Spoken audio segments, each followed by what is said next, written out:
ምንድነው ያልነው በውስጣችሁ ሌቦች አሉ ጽንፈኞች አሉ እነዚህን ታግላችሁ ማሸነፍ ትችላላችሁ ወይ ብለሃል ይሄ እስከየት ድረስ ነው ያለው የሚለው ማየት ነው ይጣራል በዲሲፕሊን ደረጃ ምስጢር ነው የተባለ ምስጢር ነው ብልጽግና ሆኖ የብልጽግናን ምስጢር የሚያወጣ የለም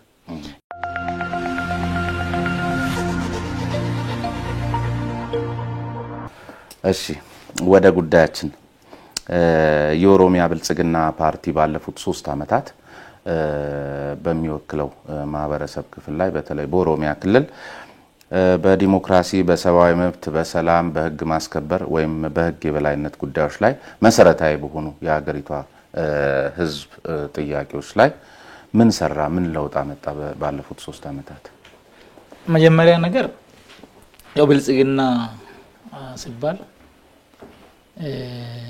አንድ ተቋም ነው ያለው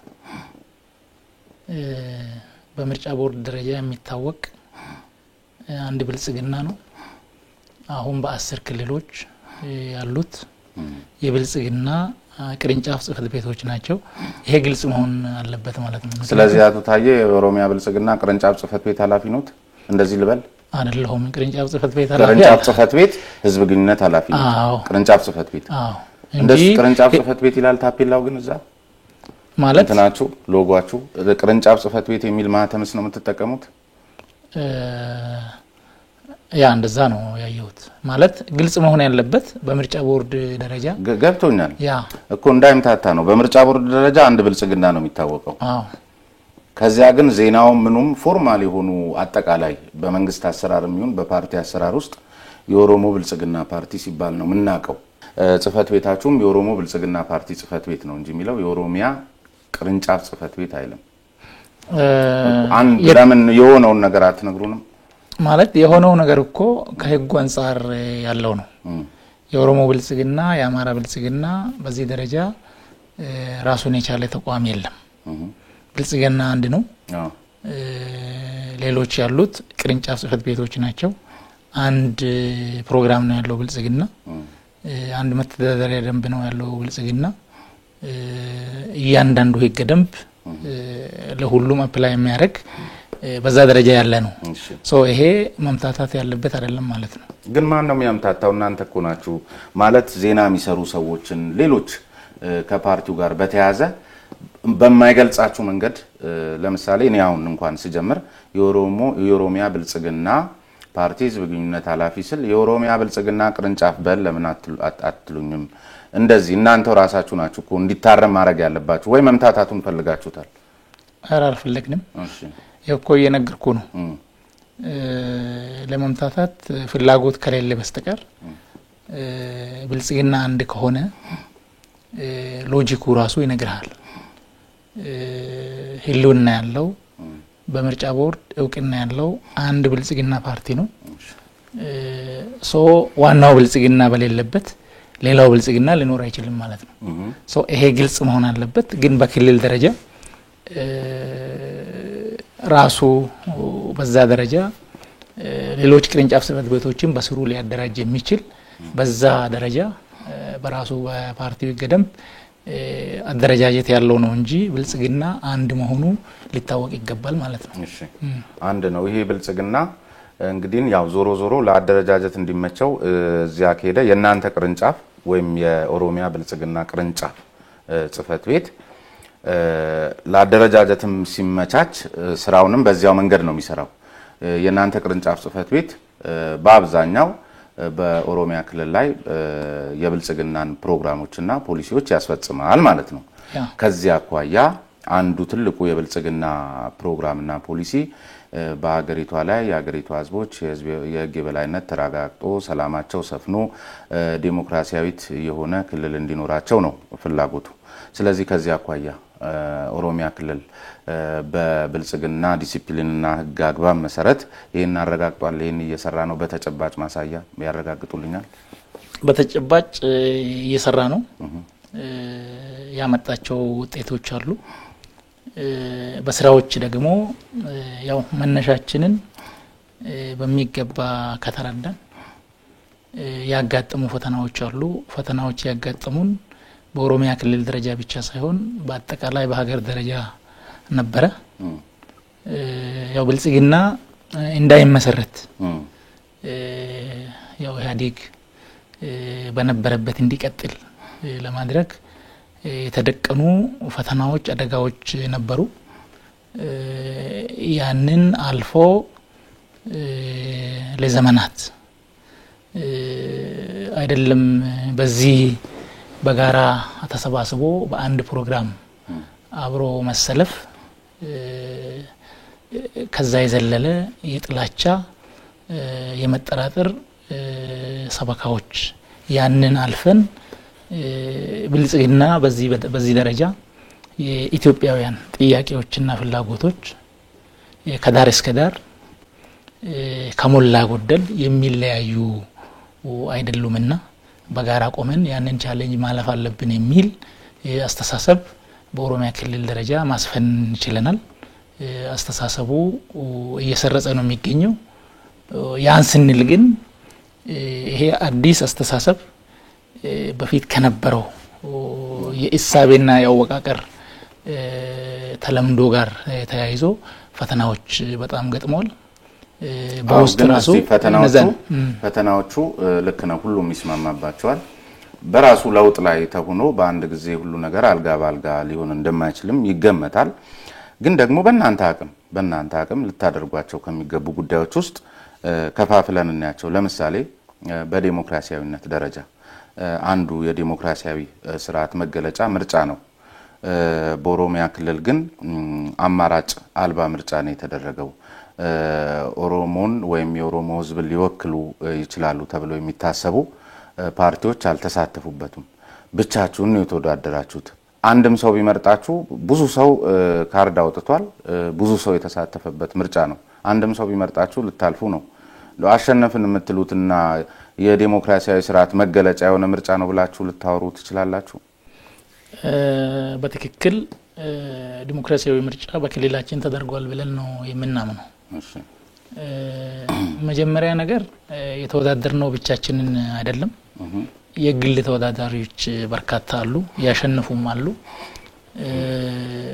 የፖለቲካ ፓርቲዎችም ከ10 ያላነሱ ያው የተሳትፏቸው መጠን ሊለያይ ይችላል፣ ግን ተሳትፏል። ቅድም ያልካቸው የፖለቲካ ቡድኖች ደግሞ ያው ሁሉም በኢትዮጵያ ደረጃ እንደሚያውቀው የፖለቲካ ምህዳሩ ሲሰፋ እና ነጻነቱ ሲረጋገጥ ያንን ነጻነት በኃላፊነት ተጠቅሞ ለሀገር ግንባታ ለህዝብ አንድነት መጠቀም አንድ ነገር ሆኖ ያንን ማኒፑሌት በማድረግ ብሔርን ከብሔር ሃይማኖትን ከሃይማኖት የማጋጨት አዝማሚያዎች ነበሩ። በዛ ሂደት ውስጥ የዜጎች ህይወት ጠፍቷል። ዜጎች በስንት መከራ ያፈሯቸው ንብረቶች የሀገር ሀብት በአጭር ሰዓት ውስጥ ወድሟል። ያንን የህግ የበላይነት ማስከበር እንደ መንግስት ግዴታ ነበረብን። በዛ ደረጃ መቀጠል አንችልም። በዛ ሂደት ውስጥ የኛ አባላት የኛ አመራር ሳይቀሩ በአንድ በኩል ተሳትፎ በማድረጋቸው በሌላ በኩል ደግሞ ኃላፊነታቸውን ባለመወጣታቸው ተጠያቂ የሆኑ አሉ። እነዚህ ቅድም ያነሳቸው ኦሮሞን እንወክላለን እንደውም እኛ ብቻ ነን ሌላው ኦሮሞን አይወክልም ብሎ ጥናቶች እንደሚያረጋግጡት እንደውም ለኦሮሚያ ህዝብ እስከ ስማቸው ብራንድ ናቸው እና ብዙዎችም ይወክሉናል ብለው ነው የሚያስቧቸውና እስከ ዛሬም ድረስ ለመኖራቸው ምክንያቱ በእንደዚህ አይነት ሁኔታ ውስጥ ብዙ ህዝብም አሁንም እርሶ እንዳሉት ሰዎች እየተገደሉ በርካታ መፈናቀሎች እየደረሱም እንግዲህ መሳሪያ ያዘውና ሀገሪቷን እያስተዳደረ ያለው መንግስት ራሱ እኮ በቁጥጥር ስር ሊያውላቸው ያልቻለው ትልቅ ህዝባዊ ሽፋን ስላላቸው ወይም የሚሸፍናቸው ወይም የሚደብቃቸው ወይም የሚተባበራቸው የሚበዛው ኦሮሚያ ብልጽግና ውስጥ ራሱ ያለ ኃይል ራሱ የሚደግፋቸው አካላት ስለሆኑ ነው እና የቆዩት እንወክላለን የሚሉ ሳይሆን ይወክላሉ ብለን ብንወስደው እንደዛ አይወሰድም። ምክንያቱም የነሱ አቋም ምርጫውን አንሳተፍም ሽግግር መንግስት ነው መመስረት ያለበት የሚል አቋም ይዞ ነበር። በርግጥ እንግዲህ ከውጪም በዚህ አቅጣጫ ሄዱ ብሎ የሚመክሩ ጫናም ለማድረግ የሚፈልጉ ሰዎች ነበሩ፣ ቡድኖች ነበሩ። ያንንም በመተማመን ወደዚህ መጡ። ህብረተሰቡ ግን እየተተኮሰበት ጭምር መርጧል። ቅድም ባልከው ልክ አይደለም። አንድ ሰውም ሁለት ሰውም ወጥቶ ከመረጣችሁ በሚል አይደለም።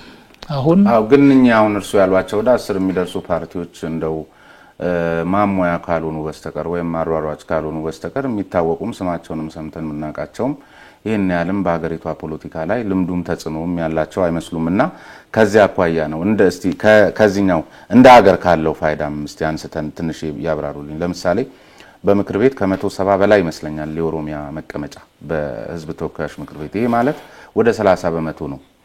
ስለዚህ እናንተ የ100 ሜትሩን ሩጫ ተቋሚ ፓርቲ እዚህ ከዜሮ ላይ መሙ ላይ ቆሞ እናንተ 30 ሜትር ላይ ሆናችሁ ነው ምርጫው ወረደ የተጀመረውና ማሸነፋችሁም ጥርጥር የለውም። ይሄ የዲሞክራሲያዊነት የፍትሃዊ ምርጫ መገለጫ ይሆናል።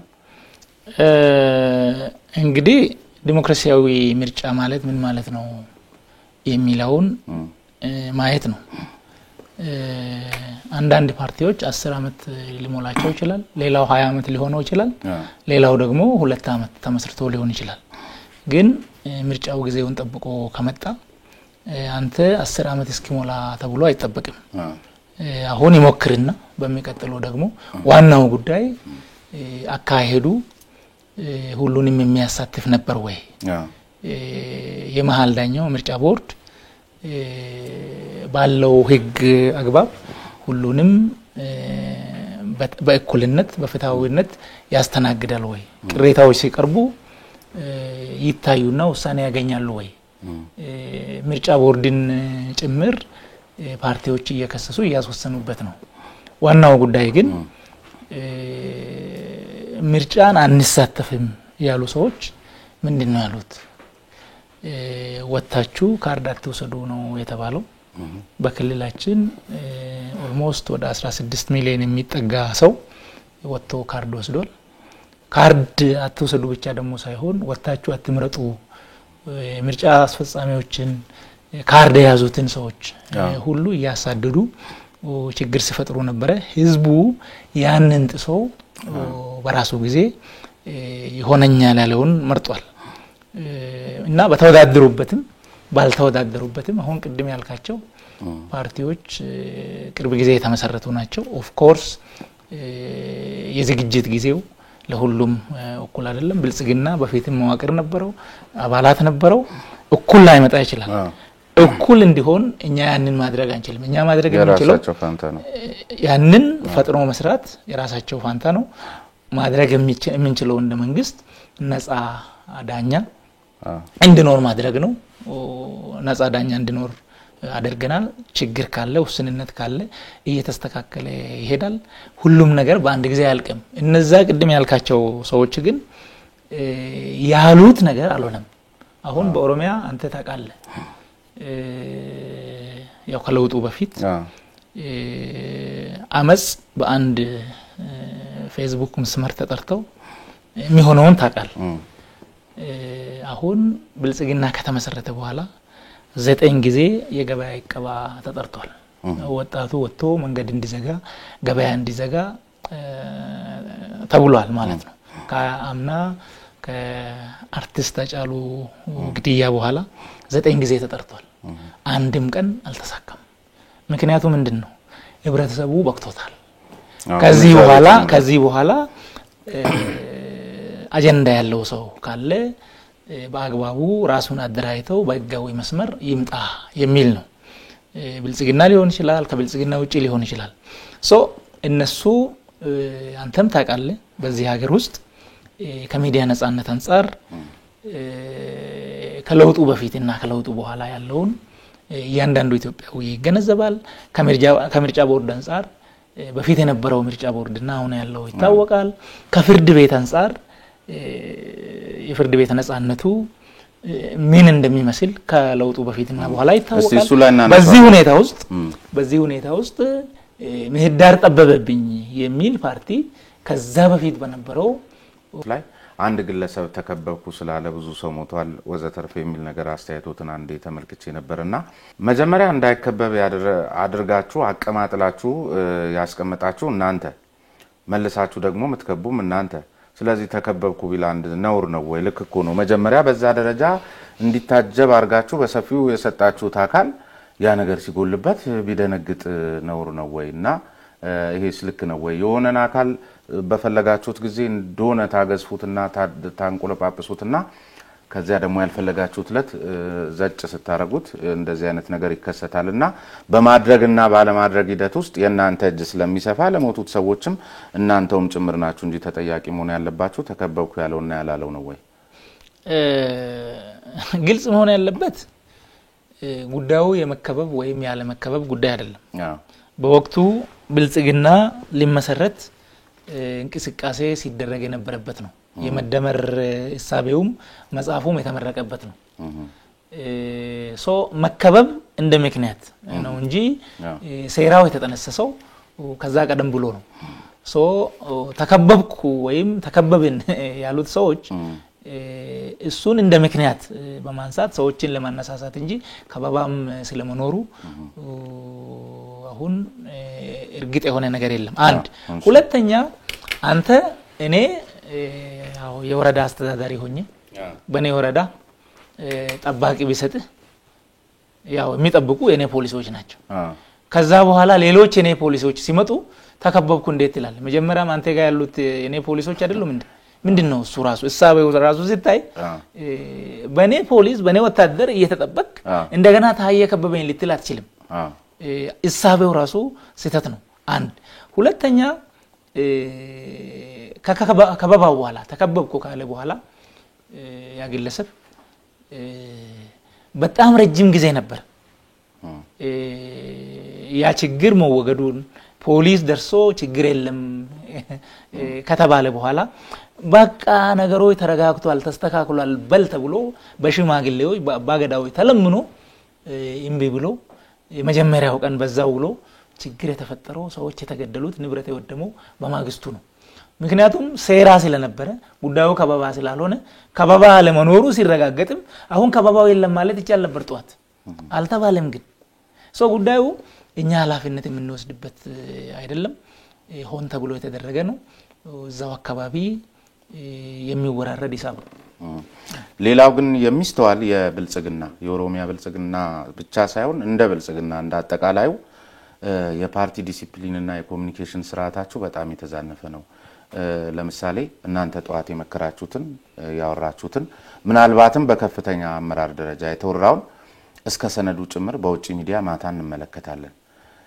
መመልከታችን ብቻ አይደለም እኮ እናንተም የሚዲያ ሞኒተሪንግ ማትሰሩበትና በኮሙኒኬሽን ስርዓት ተመርታችሁ ቶሎ ምላሽ ማሰጡበት ወይ ማታስተባብሉበት ዝምታ እንደውነት ስለሚቆጠር የተሳሳቱ መልእክቶች የበላይነትንም የሚይዙበት እድል ነው የምትፈጥሩትና ወይ ከየቤታችሁ እየተጠራችሁ ነው መግለጫ የምትሰጡት ወይ በግል አካውንታችሁ በፌስቡካችሁ ነውና የምትሰጡት የኮሙኒኬሽን ስርዓቱ ላይ በጣም እጅግ ኋላ ቀርቷል ብልጽግና የፓርቲ ዲሲፕሊንም በቃ ለፓርቲው አስፈላጊ ሆኖ ሁሉ ነገር አይነገርም ሚስጥር ከሆነ ሚስጥር ነው እና እንደዚህ አይነት ነገሮች በጣም በከፍተኛ አመራር ደረጃ እንኳን ሰነዱ ያልደረሳቸው አካላት ባሉበት ሀገር ላይ አሜሪካን ሀገር ሰነዳችሁ ሄዶ ማታ እናያለን እኛ በቴሌቪዥን እና ልክ ነው ምን አስባችኋል እዚህ ላይ እዚህ ጋር ያው ሁለት ነገሮችን ማየት ነው አንደኛው የብልጽግና ሰነድ ነው ተብሎ የሚወጣው ሁሉ የብልጽግና ሰነድ ነው ወይ ነው አሁን ቅርብ ጊዜ የጠቅላይ ሚኒስትሩ የክቡር ጠቅላይ ሚኒስትሩ ንግግር ነው ተብሎ በሆነ ሚዲያ ብሬኪንግ ተብሎ የቀረበ ነበር ሁሉም ላይሆን ይችላል ግን የሆኑትን ያንን እኮ ነው የሚል ለምሳሌ የብልጽግና የዚህ የአቅም መገንቢያ ሰነዶች አሉ አይደል ለሳኖች እንደዚሁም ደግሞ የምርጫው ጊዜ በተለይ ለውይይት የተዘጋጁ ሰነዶች በተግባር የብልጽግና ሆነው ያረጋግጥኳቸውን በተመለከተ ነው እየጠየቁት ያለው የሚልህ በበርካታ ጊዜው ከብልጽግና መረጃ አግኝተናል ተብሎ የሚነሱ ብዙ ናቸው በአንድ መልኩ አስመስሎ የሚሰሩ ነገሮች መኖራቸውን ማወቅ አለብን። በሁለተኛ መልክ ደግሞ ያው ብልጽግና ያልጠራ ምናልባት በግራም በቀኝም ጽንፈኞች ሾልኮ የገቡበት ይጠቅመናል ብሎ ምናልባትም ቅድም ያነሳናቸው ነገሮች አሉ። ምንድነው ያልነው? በውስጣችሁ ሌቦች አሉ፣ ጽንፈኞች አሉ፣ እነዚህን ታግላችሁ ማሸነፍ ትችላላችሁ ወይ ብለሃል። ይሄ እስከ የት ድረስ ነው ያለው የሚለው ማየት ነው። ይጠራል በዲሲፕሊን ደረጃ ምስጢር ነው የተባለ ምስጢር ነው። ብልጽግና ሆኖ የብልጽግናን ምስጢር የሚያወጣ የለም። ግን ብልጽግና ሳይሆን በብልጽግና ኮት ብልጽግና ውስጥ የተደበቀ አለ። እሱ ይመነጠራል። ክቡር ጠቅላይ ሚኒስትሩ አንድ ላይ ሆነን ግማሾቹ አጥር ላይ ተቀመጡ አሉ።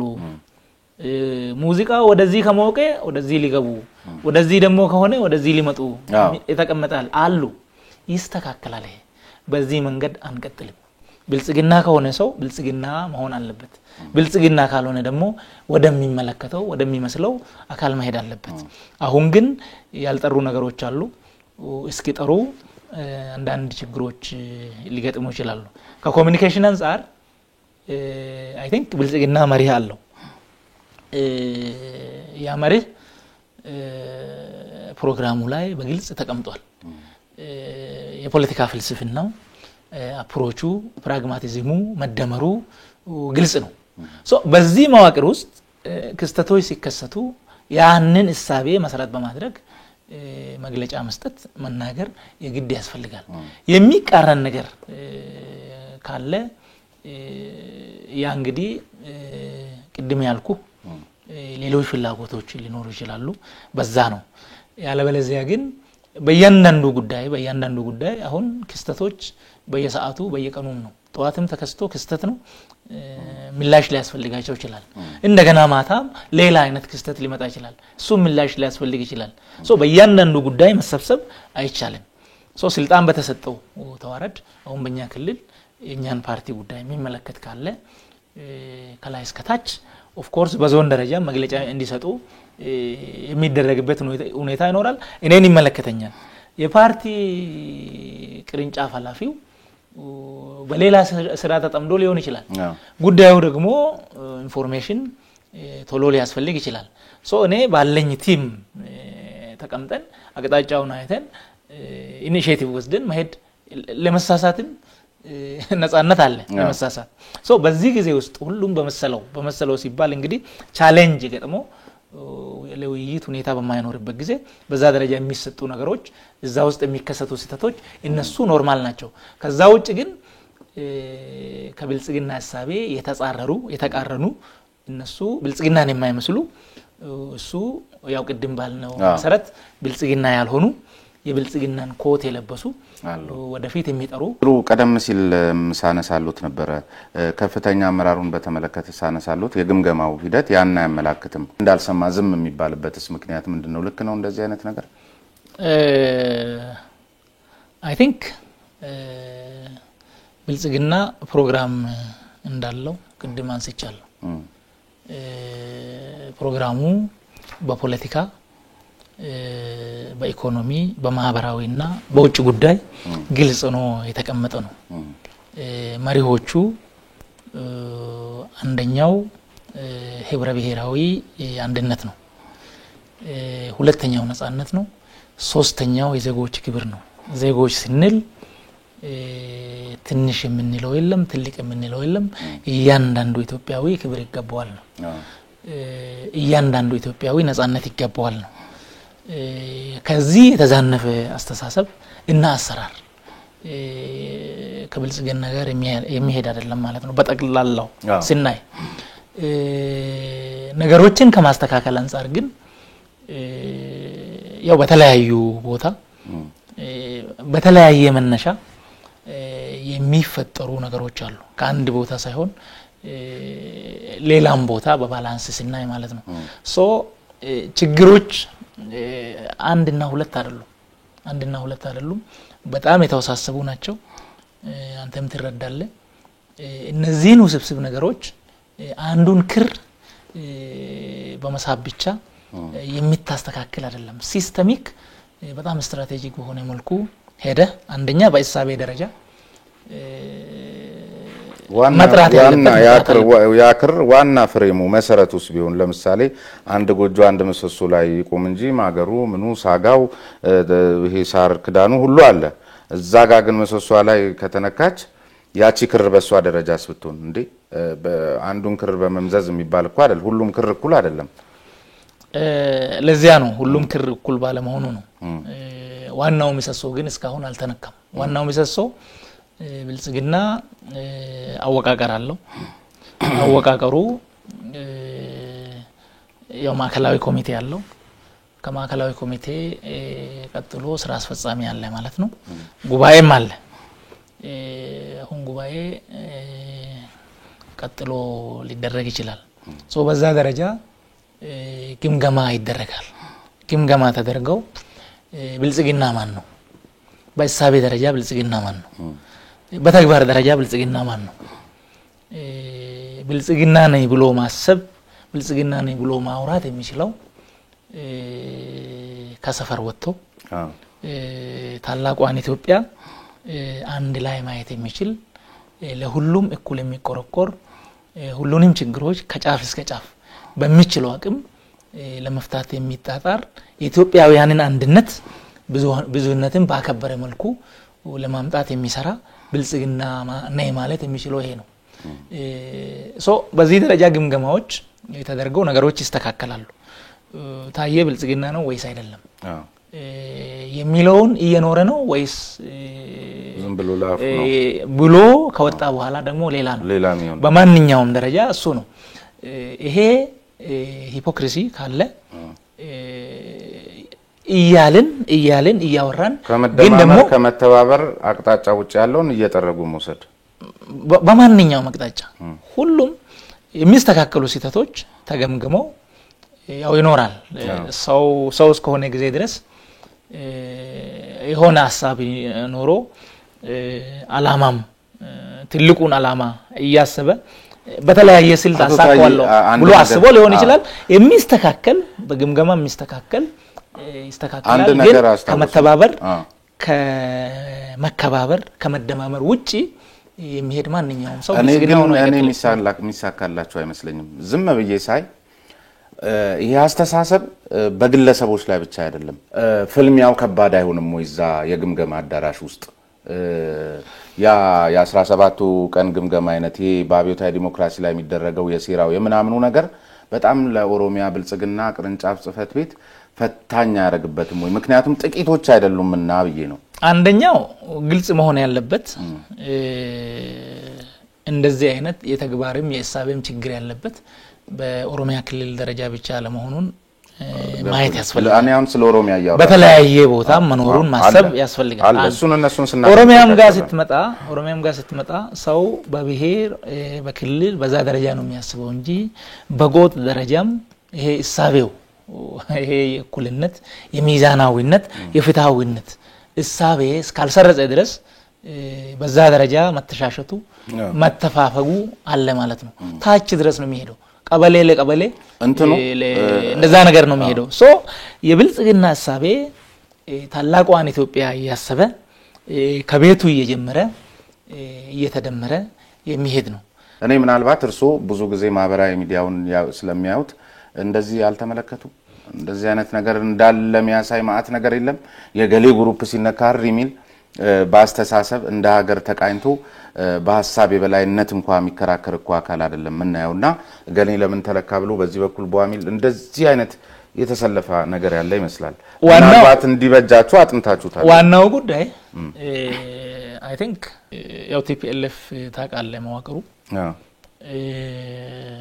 በአጠቃላይ የኢትዮጵያን ሴኩሪቲ በምን ደረጃ የኖርንበት ስለሆነ የተቆጣጠረ የኢትዮጵያን ኢኮኖሚ በምን ደረጃ የተቆጣጠረ እንደገና ደግሞ ኢትዮጵያን መከላከያ ፖሊስም ጭምር በዛ ደረጃ ቁጥጥሩ ስራ አድርጎ ሁሉንም አፍኖ ሲሰራ የነበረ ቡድን ነበር በወቅቱ የኢትዮጵያ ህዝብ ትግልና በኢህአዲግ ውስጥ የተጀመረው እና ከዛ የተነሳው ትንሽ እሳት ይሄን ቡድን አሸንፎታል አሁን የኢትዮጵያ ህዝብ ፍላጎት ምንድነው ነው ኢትዮጵያ ህዝብ ምንድነው የሚፈልገው የትኛውን መስመር ነው የሚፈልገው የሌብነቱን መስመር ነው ወይስ የእኩልነት የፍትሃዊነት የወንድማማችነቱን መንገድ ነው ግልጽ ነው የኢትዮጵያ ህዝብ ፍላጎት ነፃነቱን ይፈልጋል እኩልነቱን ይፈልጋል በወንድማማችነት ለጋራ ጥቅም መቆም መሰለፍ ይፈልጋል ሌቦችን እናሸንፋለን ይሄ ምንም አይነት ስጋትና ጥርጥር ሊኖረው የሚገባው ጉዳይ አይደለም ሌቦች ይሸነፋሉ ኢትዮጵያ ህዝብ ጉልበት አለው በዚህ ላይ ደግሞ የኢትዮጵያን ህዝብ ፍላጎት ለማራመድ ወደፊት ለመውሰድ በቁርጠኝነት የቆመ አመራር አለ ነፃነቱ ደግሞ አለ አፈና አይደለም ማን ሌባ እንደሆነ ማን ሌባ እንዳልሆነ ሚዲያዎች ደግሞ ያግዙናል ያው እነሱም በሌቦች ካፕቸር ካልተደረጉ በስተቀር የፈለገ ነገር ተደረጉ የሚመስሉ አይተዋቸው ያቁም እርሶ ሊኖር ይችላል ግን በቅንነት የሚሰሩ ብዙ ናቸው ስለዚህ ሌባ ትክክለኛውን የብልጽግና መስመር በጠመንጃም በብዙ በማዕቀብም ያልተሸነፈው በዚህ በትንሽ ሌባ ቡድን የሚሸነፍ ብልጽግና የለም ብልጽግና ከኢትዮጵያ ጋር ሆኖ ከኢትዮጵያ ህዝብ ጋር ሆኖ ከኢትዮጵያ ህዝብ ብቻ ደግሞ ሳይሆን ኢትዮጵያን ወደፊት ለመውሰድ ከሚፈልጉ ተፎካካሪ ፓርቲዎችም ጭምር ምክንያቱም ኢትዮጵያ የጋራ ቤታችን እስከሆነች ጊዜ ድረስ ተቋማትን ከመገንባት አንፃር ፍትህን ከማስፈን አንፃር በጋራ ልንሰራ ይገባል ሶ ይሄ ትክክለኛው መስመር የወንድማማችነቱ የአንድነቱ የብዝህነቱ የመከባበሩ ወደፊት እንዳይሄድ የማይፈልጉ በጣም ትንሽ ናቸው እነዚህን በቀላሉ አሸንፈን የብልጽግናን መስመር የብልጽግናን እሳቤ እናራምዳለን ማለት ነው የተከፈለው መስዋዕትነት ተከፍሎ ይሄ ይሆናል ነው ነገሩ እውነት ነው ክቡር ጠቅላይ ሚኒስትሩም ምንም ኢትዮጵያ ታሸንፋለች አትጠራጠሩ ሲሉ ነው የሚያሳስቡንና ግን አንዳንድ ጊዜ አይከብድም ወይ ለምሳሌ ሌባውንም አጥፊውንም ገዳዩንም እንደዚህ መተባበራችንን አብሮ መኖራችንን የሀገሪቷን ህልውና አጠቃላይ አደጋ ላይ የሚጥሉ ኃይሎችን በተመለከተ እንግዲህ ማአት ነገር ሲያደርሱ ባለፉት 3 አመታት እንኳን ብዙ ነገሮች እዚህ ሀገር ላይ ደርሰው ተመልክተናልና የናንተን ተስፋ ህዝቡ ተቀብሎ ከጎናችሁ እንዲሰለፍ ቢያንስ እነዚህን አጥፊዎች ሁሉን ላትችሉ ትችሉ ይሆናል ሁሉን ገዳይ ላትይዙ ትችሉ ይሆናል ሁሉን ዘራፊ ላትይዙት ትችሉ ይሆናል ግን ለህዝቡ ወዲያው ታውጡና በፖሊስ በኩል ኦር በሆነው በኩል እነዚህን አካላት ይሄን ያደረጉትን አካላት ይዘን እና ለህግ አቅርበን ለህዝባችን ይፋ እናደርጋለን እቺ በወያኔም ጊዜ ነበረች መግለጫ ነች አንዱንም ይፋ ስታደርጉ ህዝቡ በእናንተ ላይ ተስፋ እንዲያደርግ የሚያስችል እርምጃ ስትወስዱና ከናንተ ጎን እንዲሰለፍ ሊያስገድደው የሚችል የሞራልና እንዲኖረው የሚያደርግ ነገር ስትወስዱ አይታየ በአቅጣጫም ደረጃ ለኢትዮጵያ ብልጽግና ዋናው ጠላት ይሄ ሌባ ነው የሚል በግልጽ አቋም ይዘናል ይሄ ሌባ ማስተካከል አለበት መጠረግ አለበት ክቡር ጠቅላይ ሚኒስትሩም ባለፈው ያነሱት በፓርላማ ንግግራቸው የሚቀጥለው መንግስት ዋናው እና ቅድሚያው ስራው ሌባውን ማስተካከል ላይ መሆን አለበት ብሏል ይሄ ይስተካከላል ህብረተሰቡ እንዲያምነን ለማሳመን ብለን ሳይሆን ያዝነው አቅጣጫ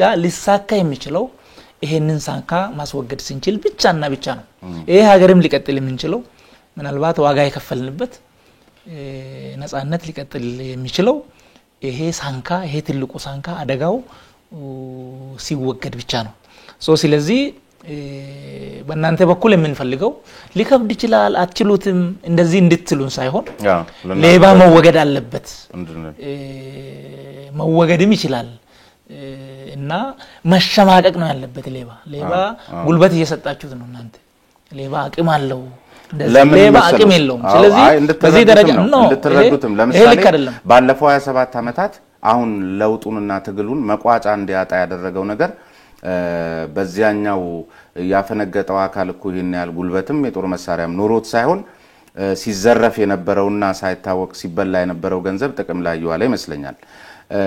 እና ሌብነት በእቅድ መመራት አለበት ወይ ማለት የሚቀጥለው መንግስት ያላችሁ በሄዳችሁ ቁጥር ይሄ የሚከማቸው ነገር የበለጠ እንዳይጠፋ መከላከያው ያው ገንዘብ ስለሆነ የሚሆነው ሌብነትን እዛው ከስሩ እየቀነሱ መሄድ እንጂ ከተደራጀ በኋላ አስቸጋሪ እንዳይሆን ከዚያኛው ለምን ትምህርት አልተወሰደም ነው? ያኛው ለሌብነት የተመሰረተ ድርጅት ነው። ግልጽ ነው። ከላይ ጀምሮ ውሳኔውም ክርክሩም ሌሎቹ በማያውቁበት እንዴት አድርገን እንዝረፍ ነው። ሌብነት ስራ ነው፣ ተጠንቀቃችሁ ዝረፉ ነው የተባለው። ታውቃለህ፣ ሌብነት ስራ ነው፣ ወንጀል የሚሆነው ሲያዙ ብቻ ነው ያለው መለስ። ይሄ ማለት ምን ማለት ነው? ኦፍ ኮርስ የሚይዝም ሰው ነበር ወይ ነው በወቅቱ ሲታስብ። አባቱ ዳኛ ልጁ ቀማኛ አይነት ነው የነበረው። በውይይት በምክክር አንተ እዚህ ጋር ያዝ፣ አንተ እዚህ ጋር ያዝ፣ ተያይዘን እንዝረፍ ነው የነበረው። አጠቃላይ መዋቅሩ ያንን ነው። ንጹህ ሰው የሚወደስበት፣ ንጹህ ሰው የሚሞገስበት አልነበረም። ንጹህ ሰው የሚሸማቀቅበት ነው። ፕሮሞሽን የሆነ ነገር ከነካ በኋላ ነው የሚታገኘው። በዚህ ደረጃ ሌብነት አደጋ ነው ለማለት ካልሆነ በስተቀር ኦፍ ኮርስ ለምላስ ለማለት ካልሆነ በስተቀር በስትራቴጂ ደረጃ ለመስረቅ ለመዝረፍ ትልልቅ ማለት ይሄ ሴንተራሉ አስኳሉ ያንን ሲሰራ ነው የነበረው። ስለዚህ አውዱ ይለያያል። በእኛ አኳን ደግሞ አሁን የተለያዩ ችግሮች ቢገጥሙ አንተ ቤት ሊያፈስብህ ይችላል። ጫማህም ደግሞ ተቀዶ ሊሆን ይችላል። ወይም ኮቲም ላይ የሆነ ጭቃ ኖሮ ሊሆን ይችላል። በዚህ ላይ ደግሞ ኢባብ መጥቶብህ ሊሆን ይችላል። የትኛውን ቅድሚያ ትከላከላለህ? በጣም የተወሳሰበ ብዙ ችግር በአንድ ጊዜ ከመጣብህ በቃ ትንሹ ችግር ላይ ነው መጀመሪያ የህልውና ጥያቄ የሚያስከትለው ላይ ታተኩራለህ። የህልውና ጥያቄ በኢትዮጵያ ደረጃ አይ ቲንክ ሲጀመር ጀምሮ ለውጡ ከመጣ ጊዜ ጀምሮ ለውጡን ለማደናቀፍ በተደራጀ መልክ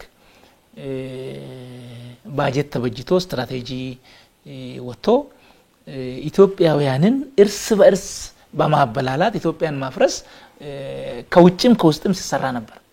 ያ ትልቁ የህልውና አደጋ ነበር። ያንን ሲሰራ የነበረው ቲፒኤልኤፍ ነው፣ ህወሓት ነው። እሱን ቅድሚያ አድርገው መከላከያ ላይ ሪፎርም ማድረግ የግድ ነበር።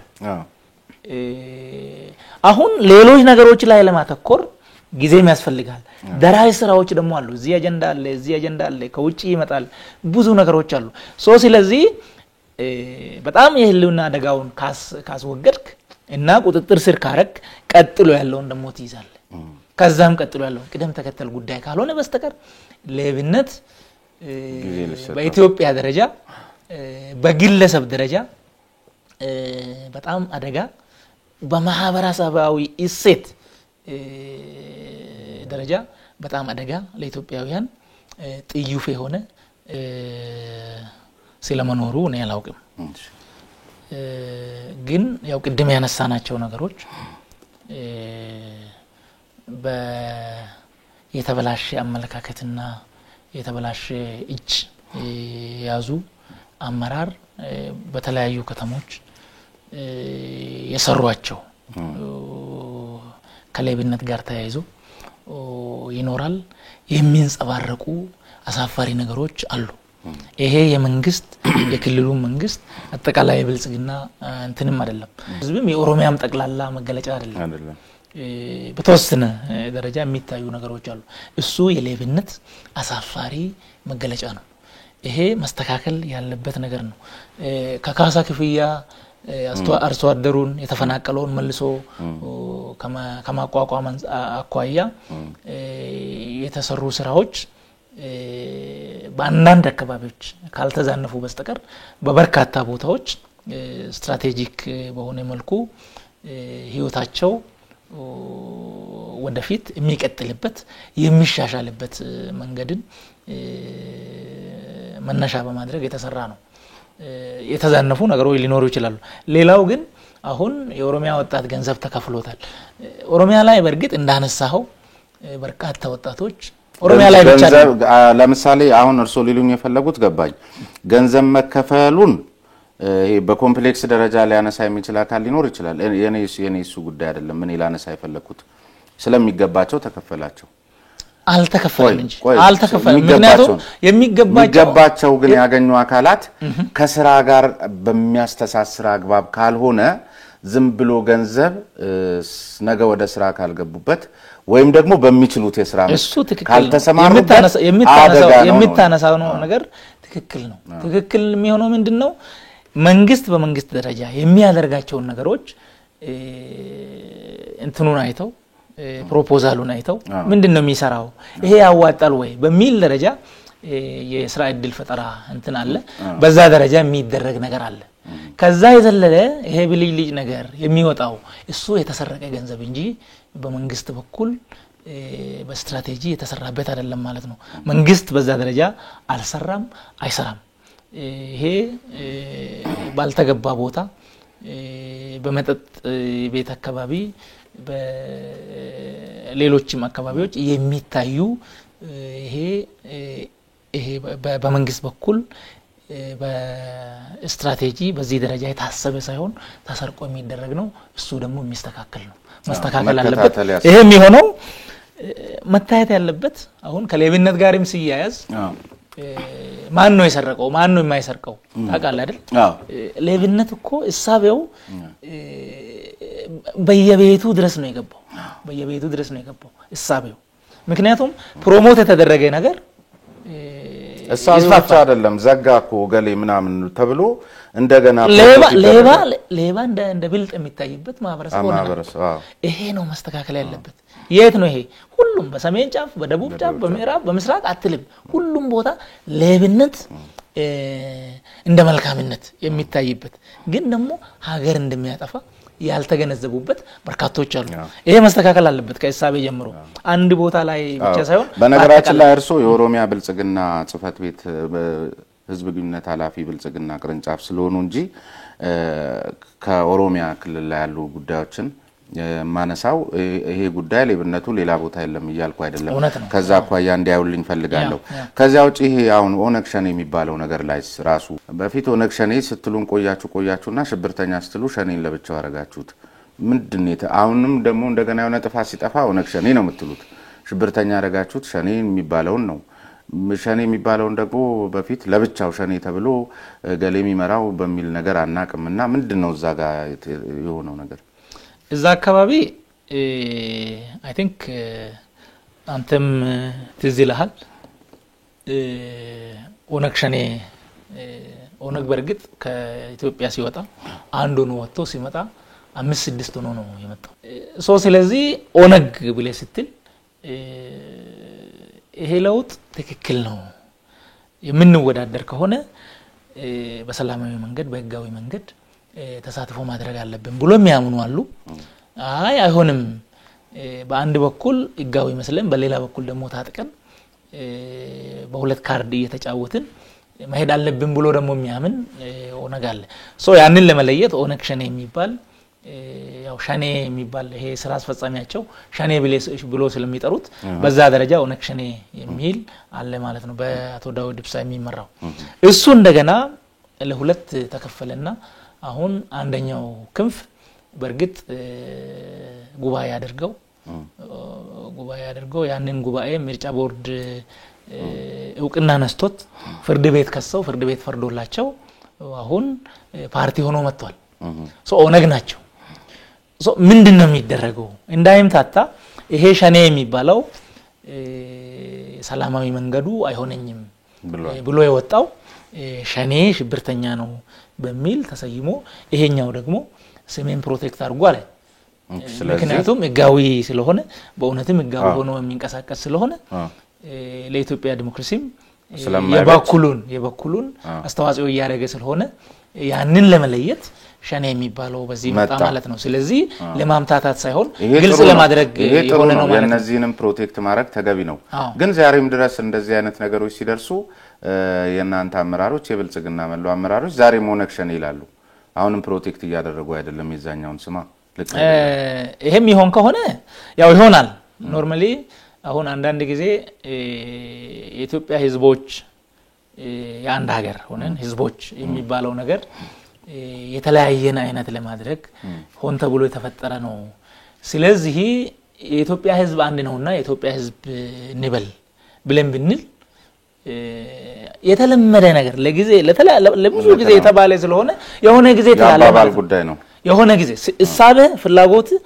ኢትዮጵያ ህዝብ ማለት ሆኖ ሳላ ግን ኢትዮጵያ ህዝቦች ትላለ ማለት ነው ያንን ለማለት አይደለም ለማለት ክሊር ይገነዘባችኋል ማለት ነው መገንዘብ ያስፈልጋል ኦነግ እና ሸኔ አሁን ይለያያል ሸኔ አሸባሪው ከህወሓት ጋር ሆኖ ህዝብን እየገደለ እየዘረፈ ሴቶችን እየደፈረ ያለ አረመናዊ ቡድን ነው ይሄ ግልጽ መሆን አለበት ሌላው ግን ኦነግ ሆኖ በአግባቡ አሁንም ይሄ አሁን ያሉትን ሁሉ ሲያደርግ የነበረው ሸኔ ከህወሓት ጋር ሆኖ ያሉት ሸኔ እንግዲህ ዞሮ አምስትም አንድ ሆኖ ገብቶ አምስት ቢሆንም ዞሮ ከኦነግ ጋር ነው ተጠቅልሎ የገባውና ከነሙሉ ትጥቁ ከበኤርትራ በኩል ሲገባ ወይም እዚያ ድረስ ሄዶ ተስማምቶ ያስገባው በራሱ የኦሮሚያ ብልጽግና ፓርቲ ነው እንደዚሁም ደግሞ አገር ቤት ከገባን በኋላ በኦሮሚያ ፖሊስ መዋቅር ውስጥም እንዲገባ እድሉን የሰጠው ራሱ የኦሮሚያ ብልጽግና ነው